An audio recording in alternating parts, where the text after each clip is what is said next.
Today I'm going to cover the mistreatment of different groups of people in Nazi Germany. Before I do that, I'm going to introduce some key words for you. The first one was eugenics. Eugenics was based around Charles Darwin's theory of evolution, and the Nazis took this idea and they said that if you wanted to have the best possible children, you needed the best possible genes, and therefore what they encouraged was that the best parents needed to breed with each other, and that anyone who was unsuitable should be sterilised. And sterilised means that they should be prevented from having children through either chemical or physical castration.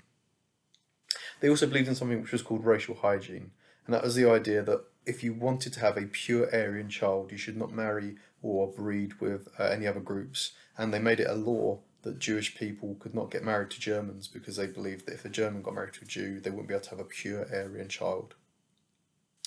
The different groups which we're going to look at today, first of all, is we're going to start off with the Jews. The Jews are the most famous ones who are mistreated, and the belief of negativity towards Jews is sometimes referred to as anti-Semitism. So if you see that word anti-Semitism, it means the negativity that was experienced towards the Jews. Some of the reasons why people had negative views towards the Jews was some Christians blamed Jews for the death of Christ, and also in times of hardship the Jews were often made scapegoats. So for example, when the Great Depression happened, many people blamed the Jewish people. When World War I was lost by the Germans, they blamed the Jewish people. When the Treaty of Versailles was punishing them, they blamed the Jewish people. So they used the Jewish people as a group of people to blame. The second group that we need to look at are the Slavs. Now the Slavs were often referred to as undermenschen, and the word undermenschen means subhuman, so they believed that many groups in Nazi Germany were below being human, they were subhuman.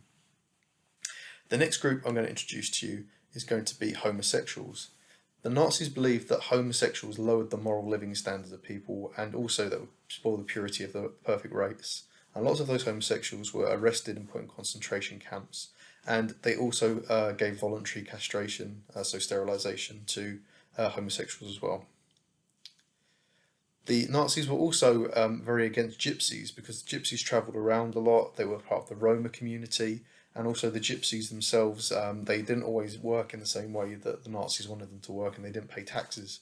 So therefore the Nazis saw them as a social nuisance and they wanted to get rid of them. They first of all rounded them up and made them live in special camps, but then eventually started deporting them and putting them in concentration camps. The final thing that you need to know about is the treatment of disabled people. The way that disabled people were treated was that if you were epileptic, blind, deaf, they would sterilise you through surgical operations. Then the next thing that you need to know about is something which is called the T4 program, and that was basically they would give drugs or starve people with physical disabilities, especially young children, to death. This T4 program saw thousands of people killed just because they were disabled.